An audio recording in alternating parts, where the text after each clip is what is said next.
Gracias. Bueno, pues estoy muy agradecida por la invitación. Me da mucho gusto ver nombres de gente que conocemos. Estuvimos en algunos cursos. Regresar a Norcool, a saludar a José Manuel, y a mucha gente que estuvimos compartiendo los cursos en algún momento. Cuando me invitaron a este tema en este momento, se me hizo interesante hablar de resiliencia y que lo estén revisando como empresa y revisando qué es lo que le está pasando a los individuos.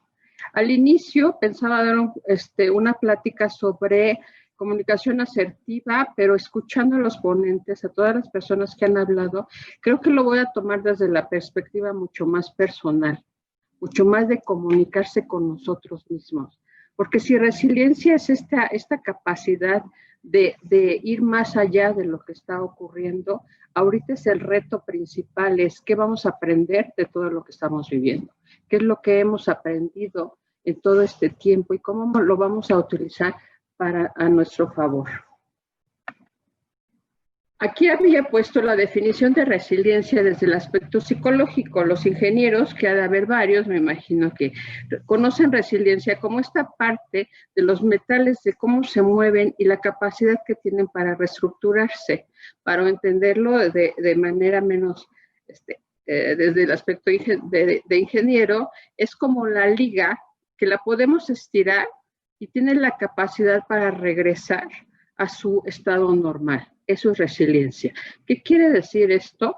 Que después de una pandemia como la que estamos viviendo, porque no ha terminado, al fin y al cabo podamos regresar a quienes somos, pero la resiliencia también tiene otra virtud y es que dar el siguiente paso y qué aprendí de todo lo que estoy viviendo. Les voy a contar una historia. Esta historia me gusta mucho cuando se habla de resiliencia y es una hija que va con el padre y le pregunta, y le dice a su papá, oye papá, tengo muchos problemas, no sé qué hacer, me estoy cansando, me estoy desgastando y no sé cómo solucionarlos. El padre se queda pensando y dice, ¿qué le contestó a mi hija? Y fácilmente fue a la cocina y le dijo, a ver, vamos a hacer algo. Pone 3 cazuelas y en la primera cazuela pone una zanahoria a hervir, en la segunda un huevo y en la tercera café. Se obsérvalos y ve lo que va a pasar con cada uno de ellos. ¿Qué pasó con cada uno de ellos? Lo vamos a revisar en medida que voy dando la plática. Comunicación asertiva, les digo, ahorita les vamos a dar un enfoque como mucho más personal, mucho más íntimo. ¿Por qué? Porque ¿a qué nos ha enfrentado esta pandemia? A estar más con nosotros mismos. Yo creo que mucha gente se ha desesperado, se ha deprimido, porque no estaba tan acostumbrado a estar dentro de su casa, dentro de su, trabajando ahí, conviviendo más con su familia y sobre todo conviviendo más con él o con ella misma, lo cual es todo un reto. Porque la primera pregunta que yo haría sería, ¿cómo te comunicas contigo mismo? ¿Por las buenas o por las malas? Tienes una comunicación asertiva, pero ahora sí, hablando de contigo mismo o contigo misma, yo creo que ha sido de las cosas que tenemos que frenar muchas veces la imaginación. En una catástrofe lo peor que podemos hacer es utilizarla. ¿Por qué? Porque podemos imaginar tantas cosas, que si esta es la tercera guerra mundial y todos podemos acabar aniquilados, llegar a un extremo así, o la otra es decir, ¿qué puedo aprender de esto y qué me voy a llevar de todo esto? Y en esta comunicación asertiva, ¿para qué nos ayuda? Para exponer sentimientos, necesidades y opiniones de forma clara y franca, buscando un resultado satisfactorio. Si lo vamos a usar para nosotros mismos, ¿estoy siendo claro o clara con lo que me estoy diciendo? ¿Qué me estoy diciendo? Cuando escuchamos demasiados rumores, si hay demasiada información, lo primero que debo establecer son límites en esta comunicación asertiva. ¿Por qué? Los rumores nos pueden aniquilar porque alimentan la imaginación y generalmente los rumores nunca son positivos. Siempre son como lo peor que puede pasar, eso es el rumor, ¿no? Entonces, ¿qué tenemos que hacer? Empezar a poner límites en esta parte de qué estoy oyendo y qué es lo que realmente estoy viviendo. Y al principio, uno de los ponentes decía, al principio no creía que esto era cierto, lo cual estaba bien porque no habíamos visto nada, pero sí había que informarnos. Si nosotros, los medios que hacen, de quién va, qué foto es la que más se vende, en donde están los muertos, ¿no? No en la parte de lo que podemos hacer. El ser asertivo implica tener claro lo que se quiere transmitir y hacerlo de tal forma que ambas partes comprendan el mensaje de la misma manera. Si yo me voy a comunicar conmigo misma, es qué me voy a decir para tranquilizarme, estar en mi casa pensando que afuera están ocurriendo muchas cosas y cuando salgo, lo primero que veo cubrebocas, si no llevan cubrebocas, ya viste cuánta gente está en la calle, pero también tengo una necesidad de salir porque ya me aburrí de ver la televisión, ya me aburrí de estar sola con la computadora, que por cierto también es tener mayor contacto con la familia, implica también convivir con los demás, que a lo mejor de una manera que ni siquiera estábamos acostumbrados o acostumbradas, y que ahora estamos más tiempo juntos. Las mamás, y extrañamente aquí entran las mujeres, ¿a quién le toca cuidar y educar? A la mujer. Digo, aquí en la Secretaría de Seguridad del Trabajo es nuestro tema, entonces lo que estamos viendo es tan fuerte tenemos las mujeres en el sentido de que a nosotros si alguien se enferma nos toca entrar. ¿Por qué? Porque las mamás son las que cuidan, las mujeres son las que cuidan. Los hombres generalmente no tienen la menor idea de cómo se hace eso. Y si nos enfermamos, nos aguantamos y los hombres, pues como que no tanto, ¿no? Entonces, este tipo de cosas son las que vamos aprendiendo. Y claro que con el tiempo pensamos que esto iba a ser de 3 semanas. Ya llevamos meses y no se acaba. Entonces llega un momento en que empezamos a sentir este furor de decir qué es lo que está pasando. Es como el agua hervida de estos 3 elementos que pusimos en la olla y decir, calentando, está hirviendo. ¿Qué vamos a hacer? Primero tranquilizarnos. Si yo no me tranquilizo, yo no voy a poder comunicarme con la otra persona. Lo que voy a decir es lo que me molesta porque es más fácil a decir lo que realmente siento. Y entonces, aprende a escuchar lo que los demás te dicen sin palabras. Si alguien llega y te cuenta algo que no es necesariamente lo bueno, aprende a escuchar y di, ¿este es problema mío o es problema de la otra persona? Y en esto de aprender a escuchar, aprende a escucharte primero a ti y decir, ¿tengo el estado de ánimo de la persona? Si no lo tienes, es más respetuoso decirle a la persona, dame un momento, permíteme, y entonces decir, ahorita no quiero escuchar cosas. Y de hecho, generalmente la gente nos platica lo mismo, sabemos de qué nos va a platicar, ¿no? Si decimos que 80,000, tenemos 80,000, y el 70% o 80% son los mismos pensamientos, generalmente si los pensamientos que yo jalo son los negativos, de lo que voy a hablar es de lo negativo, entonces ya está, sé de qué estoy pensando y estoy pensando en lo mismo. Me estoy entonces retroalimentando de otras personas para que me den nuevos elementos. Por ejemplo, este me hace como de mucho aprendizaje porque estamos escuchando cómo piensan los demás. Y además, por la misma pregunta de qué podemos aprender o hacer en esta pandemia, se me hace como qué tenemos que buscar, qué elementos tenemos que buscar para salir de la mejor más aprender y de nosotros mismos. Y para esto también es practica la escucha activa. Cuando los demás te cuenten sus problemas, intenta no pensar en cómo tú te sentirías, actuarías o pensarías. A mí me dicen, oye, cuando daba terapia me decía, ¿y no te cansas de escuchar a la persona? No, porque no estoy sintiendo de la misma manera que la otra, la estoy escuchando, pero no pensando cómo lo haría yo, sino cómo lo está haciendo la persona y qué sería lo mejor para la persona. Yo creo que eso es lo más importante. Es muy difícil estar oyendo información de ya se murió fulanito y entonces vamos viendo cómo la muerte se va a los círculos mucho más cercano a nosotros. Si nos alimentamos de eso diariamente, ¿cómo vamos a acabar? Si cada que escucho a alguien lo vivo y casi lloro y lo siento y entonces empiezo a sentir el miedo, acabo desgastado o desgastada. Esa es la parte que debemos de cuidar. En esta parte es ¿cómo puedo ayudarla a que pueda sacar sus emociones? Sí, pero no a contaminarme con la información porque dejo de ayudar, dejo de escucharme a mí. Y entonces, en lugar de decir, yo agradezco que nadie ha muerto de mi familia, es diferente, o no, o los que se han enfermado están bien, a decir, por esto, porque esta persona ha perdido a estos parientes, sufro con ella. Esa es la parte en donde la salud mental empieza a regir.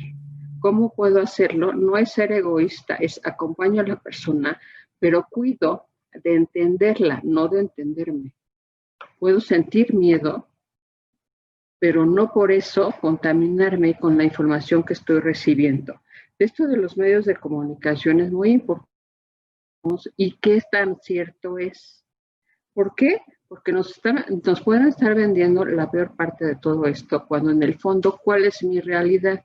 Tengo que ver qué es lo que realmente estoy leyendo y lo que yo estoy viviendo para que no haga evaluaciones sobre lo que creo y dejar de ser objetiva.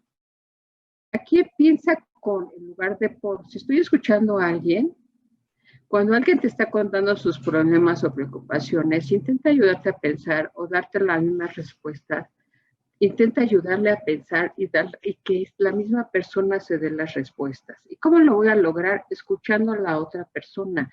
De hecho, cuando yo estoy platicando algo, al fin y al cabo yo estoy dando la respuesta. Yo estoy viendo a la persona y veo que está muy nerviosa. Si yo no detecto este nerviosismo, al rato lo empiezo a sentir yo.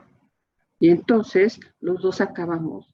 Las dos personas acabamos totalmente nerviosas, alteradas, y ¿en qué ayudé? En nada, y ahora terminé perjudicada yo. ¿Por qué? Porque me dejé de escuchar. Dejé de escucharme para escuchar al otro sin poderlo ayudar. ¿Qué tengo que hacer? Poner límites y decir, hasta aquí es lo mío y esto es de ella. Y a esta persona hasta dónde es lo de ella, porque lo mío es otra cosa. Y aprende a recoger y devolver la emoción al otro. Utiliza el parafraseo. El parafraseo, y lo que más ayuda a la gente es decirle, te veo muy nerviosa. ¿Cuál es el sentimiento que está predominando en este ambiente? La tristeza. ¿Te has puesto a pensar cuántas veces te has sentido triste en este periodo, en estos meses? ¿Cuántas veces te has cuestionado sobre tu propia vida? ¿Cuántas veces no sientes ya ganas de no salir, de mantenerte en la pijama? Pues al fin y al cabo te pones la ropa, no importa cómo estés, ¿no? Porque ya no necesitas. Y te preguntas si ahora, ¿dónde voy a estrenar mi ropa nueva si ya no tengo ni lugar? Las personas que estaban muy acostumbradas a estar en lo de afuera, ahora están sufriendo mucho más porque no se alimentan de eso. Ahora se tienen que alimentar de estar dentro y dentro de ellas mismas sin tener tantos estímulos. ¿Por qué pese a que ya están los semáforos rojos, por qué están teniendo severos problemas para que la gente se mantenga en su casa? Porque la gente ya no está aguantando. La gente quiere salir, ahorita se acaban de dar los aguinaldos, quiere salir y comprar como una forma de tranquilizarse, como el niño chiquito que con un juguete se tranquiliza. Pues ya ni somos niños y sí tenemos que entender que esta parte es real y que sí hay un contagio y que sí debemos de cuidarnos, pero llega un momento en que la gente se desespera. ¿Qué hacer con ella misma? ¿De qué pensamiento se está alimentando? ¿Qué se está diciendo? Es que ya no aguanto, es que porque estoy aquí, es que qué va a pasar. Muchos están quedando sin empleo, lo cual dificulta más las cosas. Las mamás se están desgastando cuando tienen que hacer la de enfermera y de maestra. Ahorita ya dieron gracias a Dios porque ya salieron de vacaciones, pero pregúntenles lo que es enseñar a 2, 3 niños y que no tienen maestro y que les toca a ellas, ¿no? Y que pocos negocian. Cuando hablamos de qué nos decimos, tenemos que empezar a negociar. La primera clave es, necesito ser objetiva y clara con lo que quiero y con lo que está pasando. ¿Qué quiero? Mantener mi empleo, mantener mi familia sana, mantenerme sano o sana y realmente encontrarle un sentido a todo lo que estamos viviendo. Entonces, había puesto la parte del metamodelo. El metamodelo viene siendo una parte de la programación neurolingüística que alguna vez la revisamos en el curso. Y es esta parte de omisiones. ¿Qué me digo? Cuando yo digo cosas como de, a mí siempre me toca lo peor, ¿hay que estoy omitiendo? La realidad. ¿Qué es lo peor? ¿A qué te refieres con lo peor? ¿Y a mí sobre quién? ¿Contra quién me estoy comparando? ¿Por qué estoy pensando de manera negativa a lo positivo? Si cambiamos este pensamiento, a mí siempre me toca lo peor, ¿cómo podría pensar en positivo? A ver, haciendo un ejercicio, no veo a nadie, a veces me desespera esta parte. Piensen, ¿cómo lo podría pasar a positivo? Primera es, estoy haciendo una omisión. A mí siempre me toca lo peor. ¿Qué es lo peor? Todos se enferman en mi familia. Todos se enferman en tu familia. ¿Todos? Pues al menos tú no, ¿no? Esperemos que ustedes no. Y decir, todo implica agarrar parejo y ver una realidad que no corresponde, ¿no? Acuérdense que el mapa no es el territorio. La realidad viene siendo la que tenemos y la que vivimos. Si yo hago de esto una distorsión y digo, porque parece ser que a mí la mala suerte me persigue, ahí ya hice otra distorsión. Porque en todo, y aquí les dejaría para pensar una cuestión de agradecimiento. Agradezcan que están vivos. Yo creo que lo que ha enseñado a primer nivel es agradecer que estamos sanos. Cuando vemos a alguien que no está sano, hay que agradecer que nosotros sí. Y si nosotros sí, entonces entender que a lo mejor es una prueba donde tengo que entender que la disciplina, que la salud física y mental son muy importantes para no llegar a generalizaciones donde siempre me va mal. ¿Por qué? Porque entonces sí diríamos que esto de siempre me va mal a mí es un pensamiento de fracaso. Y yo creo que eso es lo que menos podemos permitir en esta parte, porque también aprendemos que estamos vinculados a mucha gente. El cómo me vean. Ahorita tengo una sobrina enferma y le digo a mi hermana, ¿qué es lo más importante como mamá ahorita? Pues que tú estés bien, que tu hija te vea contenta. ¿Sabes la labor que es eso? Pues bastante, ¿no? Pero yo creo que ayuda a que nos vean bien nuestra gente que depende de nosotros, nuestros empleados, nuestros familiares, nuestros hijos. ¿Por qué? Porque si nosotros estamos bien, los demás también están bien. Entonces, porque en esta parte que les contaba la historia de la hija que puede decir que ya no podía, que le contestó el padre, a la hora de decirle, mira, tienes una zanahoria, un huevo y el café. ¿Qué fue lo que pasó con ellos? Todos se transformaron por el agua hirviendo, como esta parte de lo difícil, lo candente, lo que tenemos que pasar. ¿Qué pasó con la zanahoria? La zanahoria tenía una textura, ahorita tiene otra, ahorita es aguada, ahorita es débil y fácilmente se puede deshacer. La segunda, al huevo, ¿qué le pasó? El huevo era viscoso, líquido, con una frágil cascarón. ¿Qué pasó ahora? Se volvió duro, se volvió rígido. ¿Y qué pasó con el café? El café se unió con el agua y dijo, pues vamos a unirnos en esto de vamos a hervir y vamos a darle un sabor exquisito a lo que estamos viviendo. Ese es el reto que tenemos en la historia de todo esto. El poder entender que llevarlo más allá es de aquí aprendí ¿qué debo hacer? ¿Qué debo mejorar mi vida? Si Víctor Frank pudo estar en un campo de concentración y sacar un sentido para su vida, creo que parte de lo que tenemos que encontrar, qué sentido tiene todo esto y qué sentido le estoy dando a mi vida como para poder trascender una pandemia como esta y que en lugar de salir herido, duro y rígido como un huevo, blando y débil como una zanahoria, aprendamos a convivir con la propia presión que estamos viviendo para hacer algo mucho más allá, dar el paso siguiente y aprender de lo que estamos pasando.